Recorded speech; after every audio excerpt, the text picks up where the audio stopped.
પ્રધાનમંત્રી નરેન્દ્ર મોદી આજે ત્રીજી વાર દેશના પ્રધાનમંત્રી તરીકેની શપથ ગ્રહણ કરશે અને પ્રધાનમંત્રી નરેન્દ્ર મોદીના કેબિનેટમાં કયા કયા એવા સાંસદ છે જેને સ્થાન આપવામાં આવ્યું છે તેને લઈને ચર્ચા અત્યારે જબરદસ્ત ચાલી રહી છે અને પ્રધાનમંત્રી નરેન્દ્ર મોદીની એવા સાંસદો સાથેની મીટિંગ જે છે તે અત્યારે દિલ્હીની અંદર ચાલી રહી છે। પણ આ બધાની વચ્ચે કારણ કે CR પાટીલને ફોન આવી ગયો છે શપથ ગ્રહણ માટેનો, અમિત શાહને ફોન આવી ગયો છે, સાથે મનસુખ માંડવિયાને પણ ફોન આવી ગયો છે, પણ એક નામ અને એક ચહેરો જે અત્યારે પ્રધાનમંત્રી સાથે જે લોકો આજે શપથ ગ્રહણ કરવાના છે એની અંદર જે મીટિંગ ચાલી રહી છે તે મીટિંગમાં દેખાઈ રહ્યો છે તે મહિલા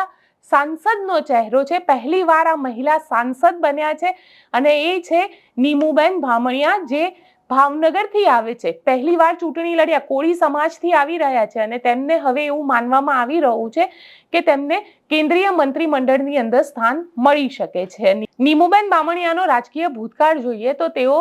ભાવનગરમાં મેયર તરીકે 2.5 વર્ષની ટર્મ રહી ચૂક્યા છે અને બીજી 2.5 વર્ષની જે ટર્મ છે તે અત્યારે ચાલુ છે અને તેમને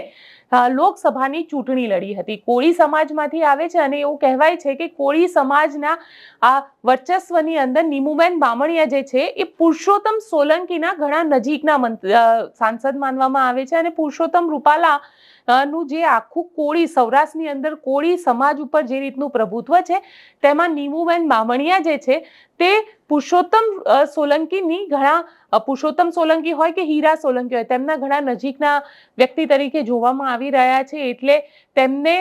માનવામાં આવી રહ્યું છે કે તેમને પણ કેન્દ્રીય મંત્રીમંડળમાં સ્થાન મળી શકે અને આ એક મહિલા ચહેરો છે જેના ઉપર સતત સસ્પેન્સ બનેલું હતું કારણ કે ગઈ વખતે દર્શનાબેન જરદોશ હતા। દર્શનાબેન જરદોશને આ વખતે ટિકિટ આપવામાં જ નથી આવી, તો તેવામાં એક મહિલા ચહેરાની જે વાત થતી હતી એ મહિલા ચહેરો જે અત્યારે પ્રધાનમંત્રી નરેન્દ્ર મોદીની સાથે સંભવિત મંત્રીઓના જે મીટિંગ થઈ રહી છે તેની અંદર દેખાયો તે છે નીમુબેન બામણિયાનો। આપ શું વિચારો છો કોમેન્ટ બોક્સમાં ચોક્કસથી લખીને જણાવજો। અમારી ચેનલ નિર્ભય ન્યૂઝને લાઇક, શેર અને સબસ્ક્રાઇબ કરવાનું ભૂલશો નહીં।